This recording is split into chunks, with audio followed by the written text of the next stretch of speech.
efficiency. I have the opportunity to often integrate juggling into our workshops. I find it a really useful and novel medium to engage people with. You see, what tends to happen when we're introducing ideas that people may have heard is there's some resistance. There's almost this point where they go, I've heard this before, and in doing so, it's almost like they tune out. They certainly may hear you, but they may not really tune in and understand and take anything away from the experience. So by introducing something novel, we start to engage the mind in a different way.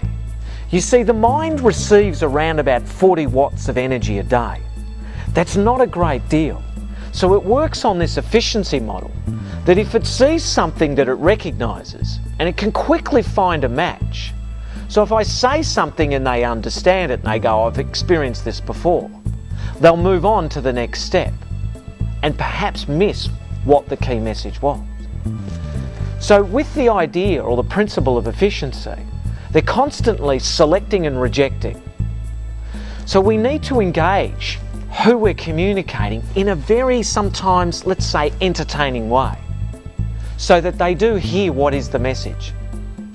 So we're working with this principle of efficiency in not only learning, but also in the area of communication. So I recently had an experience when I was teaching somebody juggling, and they said to me, I can't do it. In the next sentence they said, I'm uncoordinated. This was easy for them to say. It was easier for them to say that than to actually experience it. They just sat in, I think it was an 8-hour workshop, and I was really just finishing off the day. They probably used up close to their 40 watts of energy. So what was happening was, I'm just going to tune out.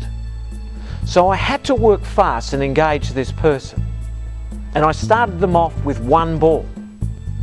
What was interesting, within the first few moments, they had actually learnt to juggle previously, and it was a pattern quite similar to this. When I introduced the 3-ball juggle, they continued to use this pattern. And the reason for using that pattern? It was more efficient. So you often find that we continually do things the way we've done them, habitually, unconsciously, because we don't have to think about it.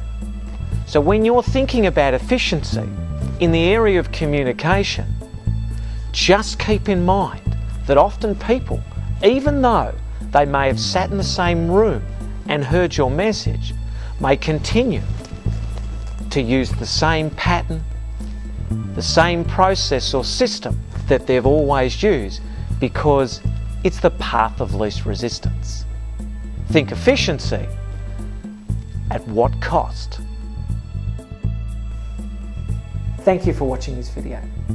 I hope that you enjoyed it, and if you'd like to find out more about this subject and others, please go to leadershipmotivationsite.com. Thank you again.